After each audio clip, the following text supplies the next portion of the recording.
Hey guys, I'm back in my favorite place. It's really hot out today in Ohio. It's been 92 degrees roughly and humid. I came out to get a little bit of a hike and a light run in, and nothing too crazy because it's so hot. Go hit this light hill, try and get a little bit of a light run. And the point is,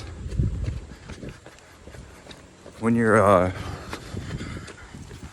in this heat, sometimes you don't feel like working out. I get that. But you feel the cool breeze and the trees around you in nature. It's just, it's relaxing after work. And because I'm talking, I can take it easier. Just walk.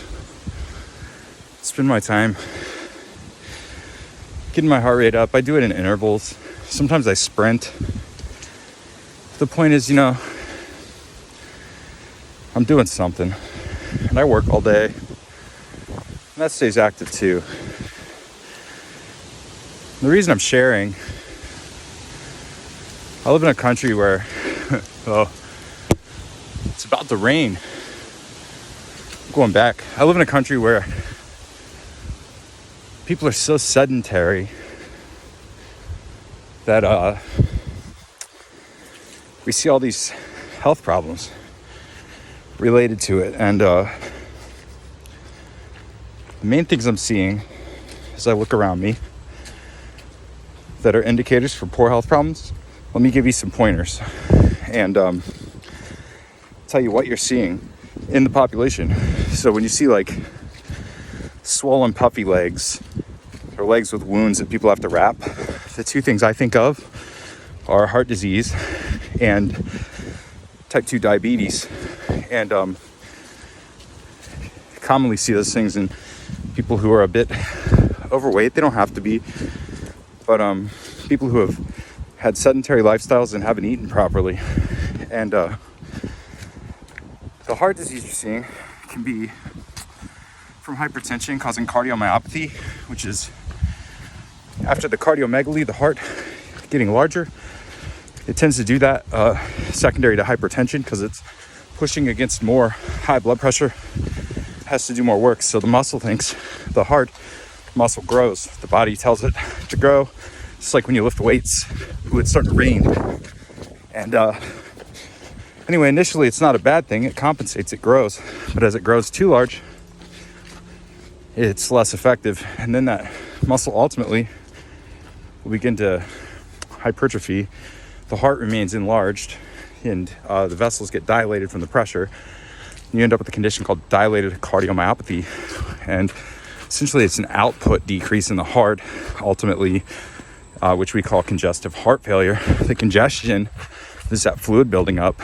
And depending on which side of the heart fails, right or left, it's going to go one of two places, either to your extremities, lower extremity, typically from the gravity, like third spaced outside the vessels where it's useless. It's just kind of an annoyance in the way, or it can go to the lungs. So the left heart is larger. It is perfusing the body. We tend to see left-sided heart failure pretty often. But anyway, the other thing is the diabetes. I see wounds on the extremities. I think diabetes, I think infection.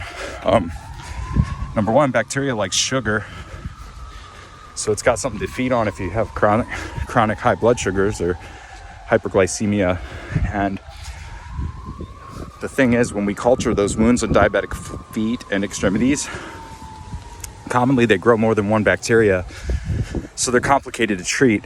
And often that leads to more and more difficult to treat infections. We're seeing antibiotic resistant infections in our people. And let me tell you guys, you can look at somebody's shins and see these purpley looking rash. It's called Necrobiasis lipoidica diabeticorum. It's a lot of dumb Latin for, fat tissue that's starting to necrose or starting to die. and it's inflamed, it's starting to die.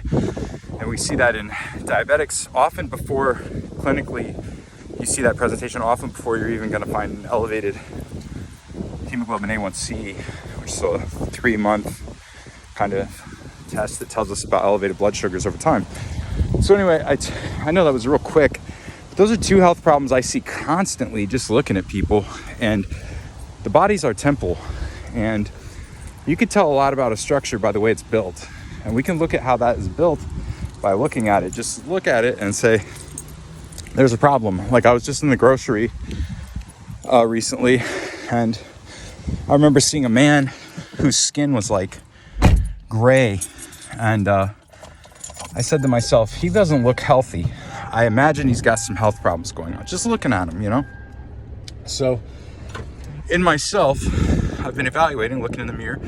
I get some dry skin here.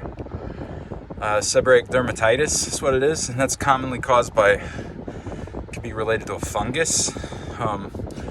Lack of sunlight actually doesn't help it. And I'm noticing some aches and pains in myself. That's a subjective thing, but I'm noticing it personally. And part of that's the vitamin D deficiency. So I try to get out here and get the sun. So all that, right? A lot that I just said, and maybe you've tuned out by now, but if you haven't, I'm telling you these things because it's not always about the length of life we live, but the quality. And I used to work a lot of hospice. And for those of you who don't know me, the reason I know this medical knowledge, I worked in a family practice clinic as a nurse practitioner. And I don't do that anymore. I've been more studying Ayurveda, which is this ancient sort of life medicine from the East, from India. And Vaidyas, or doctors, seem to kind of originate from that region. And I see a lot of Indian doctors in my country. And this Ayurveda really drew me in because it doesn't treat disease per se, the way that Western medicine does. We look at somebody, we see that disease I just mentioned, we try to treat it. But I think if I treat the patient and not the disease, in other words, if I give their body what it needs to actually fix the underlying conditions as much as I can, if they haven't gone too far, and optimize their actual lifestyle, then everything's going to improve. So rather than throw pills at that hypertension and stuff, which is fine in an emergency or even in a short term, but rather than say, hey, you're going to be on this for the rest of your life, I think, what can I get you on for the rest of your life that's more reasonable than swallowing these pills? And the thing is, get them on a good diet, even get a short run in like I just did. Now it's raining like crazy, you can see, so I caught it just in time. Getting a run in like that, get your heart rate up every day if you can. I'm gonna go again tonight if it's not raining and get out. And the other thing is your diet, what you put in your temple to actually build the cells up is very important. So you're not gonna have all those problems if you eat a primarily plant-based diet with a small amount of herbicides and try to keep all the processed crap out and just get it straight off the plant the way it was intended, and eat a lot of raw things. And you know, cooking, it's not bad either, it just changes the protein. But do what you got to do to stay healthy, guys, because I'm telling you, I've seen a lot of suffering. But that's all I got for now. That's probably too much anyway. I love you. God bless.